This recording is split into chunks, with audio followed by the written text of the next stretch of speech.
السلام علیکم۔ پاکستان میں عید الفطر کس دن ہوگی؟ ماہر فلکیات نے وجہ بتا دی۔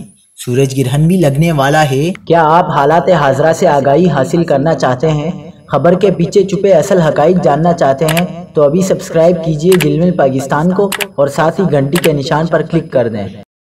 آپ کو بتاتے چلیں کہ ماہرین فلکیات کا کہنا ہے کہ جن ممالک میں 20 اپریل کو سورج گرہن دیکھا جائے گا ان ممالک میں نیا چاند نظر آنے کا امکان نہیں ہے۔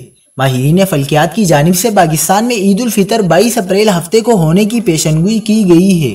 انہوں نے کہا کہ 20 اپریل جمعرات کو سورج گرہن ہوگا جو صبح 6:30 بجے شروع ہو کر دوپہر 12 بجے ختم ہوگا۔ ان کا کہنا ہے کہ جن ملکوں میں 20 اپریل کو سورج گرہن دیکھا جائے گا ان ممالک میں نیا چاند نظر آنے کا امکان نہیں ہے۔ رویت ہلال ریسرچ کونسل کے سیکریٹری جنرل خالد اعجاز مفتی نے بتایا تھا کہ شوال المکرم کا چاند دیکھنے کے لیے رویت ہلال کمیٹی کا اجلاس جمعرات 20 اپریل کی شام ہوگا، تاہم اس شام عید کا چاند نظر آنے کا امکان نہیں ہے، لہٰذا عید الفطر 30 روزے مکمل ہونے کے بعد ہفتہ 22 اپریل 2023 کو منائی جائے گی۔